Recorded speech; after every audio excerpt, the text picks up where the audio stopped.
Abrimos el informativo en Colombia. Su presidente Gustavo Petro ya está siendo investigado por el Congreso de los Diputados, en concreto por la Comisión de Investigación y Acusaciones de la Cámara de Representantes.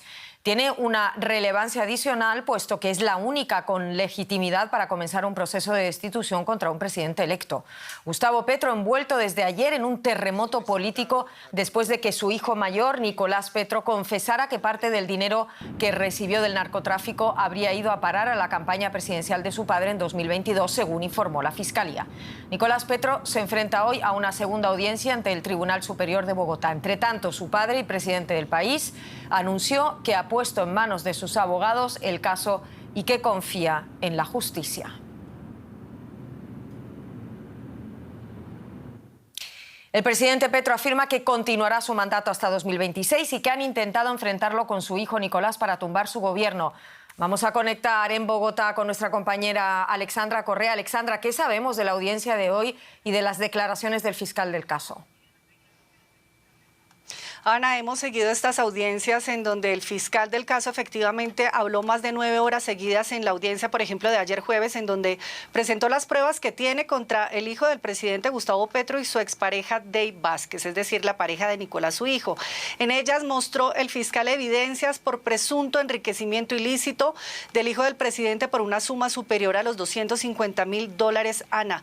Hoy continúa esa audiencia en donde además la fiscalía pidió al juez casa por cárcel para ambos imputados como medida de aseguramiento proporcional por los delitos, repito, de enriquecimiento ilícito como servidor público, porque Nicolás Petro era diputado del Atlántico, por lavado de activos y por violación a datos personales por parte de la señora Dey Vázquez, su expareja. Hoy se analiza ese pedido por los riesgos que implica para sus vidas una reclusión ordinaria, Ana, al someterse a colaborar ambos imputados con la justicia, quien según la fiscalía, el hijo dio a conocer sobre presuntos dineros ilegales o daría algunas pruebas que habrían entrado a la campaña de su papá, el presidente Gustavo Petro. Su defensa apoyó esa casa por cárcel hace unos minutos, Ana. De otro lado, hoy el presidente Petro volvió a reiterar que respetará la independencia de la justicia, que nadie está por encima de la ley y que le duele a nivel personal las informaciones sobre presuntas irregularidades en el desarrollo de la campaña presidencial allí en la costa donde vivía su hijo, Ana. Alexandra, el caso es que el Congreso ya ha iniciado una investigación contra Gustavo Petro. ¿Cómo va a ser ese proceso de investigación ahora? ¿Qué sigue? Bien lo has dicho, la Comisión de Investigaciones y Acusaciones de la Cámara es la única que puede comenzar legítimamente ese proceso de destitución a un presidente. Ellos van a estudiar y analizar el caso contra este mandatario electo y puede llevar su destitución a la Cámara de Representantes para que se plantee luego en el Senado. Sin embargo, Ana, la investigación va a demorar mucho tiempo, quitándole la energía al gobierno, desgastándolo, va a quitarle también aliados y fuerzas. Sin embargo, en este país es poco probable que se produzca una destitución a un presidente en funciones. Ni siquiera pasó con el proceso 8000, permíteme recordar, durante el gobierno de Ernesto Samper en los años 90, un proceso judicial bajo la acusación de recibir financiación por el narcotráfico para su campaña también presidencial. Ni culpable ni inocente. El proceso fue precluido con ayuda de apoyo político en esa época. Ahora, las cosas para Gustavo Petro en este momento, Ana, pueden ser muy difíciles porque no cuenta con ese capital político muy fuerte y lo hemos visto incluso y lo hemos medido en las dificultades que ha tenido para pasar sus reformas en salud, en lo laboral y en las pensiones. Alexandra Correa, muchísimas gracias por todo esto. Seguiremos muy pendientes. Hasta pronto. El caso es que la financiación electoral ha sido un tema de problemas recurrentes en Colombia. Seguimos hablando de posibles repercusiones para el gobierno de Gustavo Petro. Lo hacemos con Sandra Borda, es profesora de Ciencia Política de la Universidad de los Andes en Bogotá. Señora Borda, ¿qué impacto tiene este escándalo para el gobierno y para el propio Petro, teniendo en cuenta que no lo está denunciando alguien de la oposición, sino que lo denuncia su propio hijo?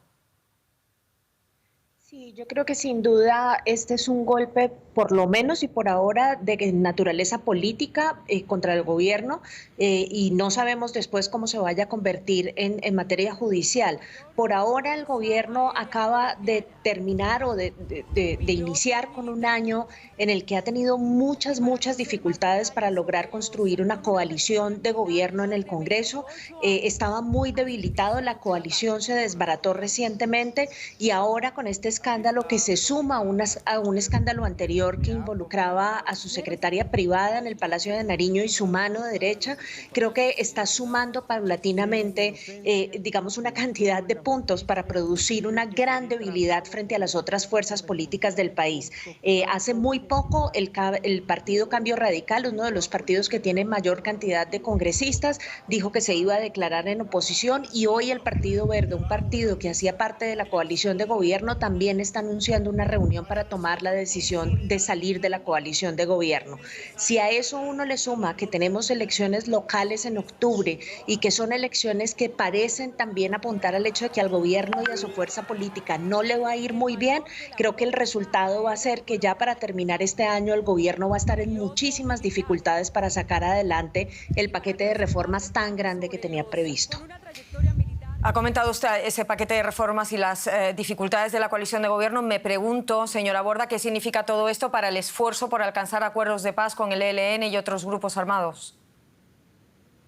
Este gobierno y gobiernos anteriores que han intentado adelantar un proceso de paz han hecho hasta lo imposible por tratar de aislar los procesos de paz y las negociaciones con la guerrilla del devenir político diario. Parte de lo que está tratando de hacer el gobierno hasta este momento es justamente enviar el mensaje de que quiere que la mesa de negociaciones con el ELN y los otros procesos de sometimiento a la justicia con otros grupos ilegales no sean tocados por este tipo de escándalos. Sin embargo, creo que eso es muy difícil. Es muy ingenuo tal vez esperar que grupos como el ELN, grupos guerrilleros y organizaciones criminales no empiecen a oler un poco la debilidad del gobierno y que eso se traduzca en que traten de sacar muchísimas más prebendas del proceso de negociación en el que se encuentran y pongan al gobierno en una situación mucho más difícil. Brevemente, y me gustaría volver a todo lo que se ha revelado y ha salido a la luz y a esta tormenta política. ¿Cree que se pone en duda la legitimidad de la elección del presidente Petro luego de estas revelaciones de su hijo? Yo creo que eso es demasiado pronto para decir que ese es el caso. Lo que corresponde ahora es permitirle a la Fiscalía y al Poder Judicial que adelanten el proceso de investigación, que quede claro, el hijo del presidente no ha presentado aún las pruebas que tiene que soportan las declaraciones que dio el día de ayer. Hay que ver qué tan fehacientes, qué tan claras y contundentes son esas pruebas, y creo que esa es una discusión que tiene que darse un poco después, cuando el proceso judicial esté más avanzado. No adelantemos pues acontecimientos. El mensaje de Sandra Borda en Bogotá. Muchísimas gracias por todo esto, señora Borda. Un saludo. Un saludo.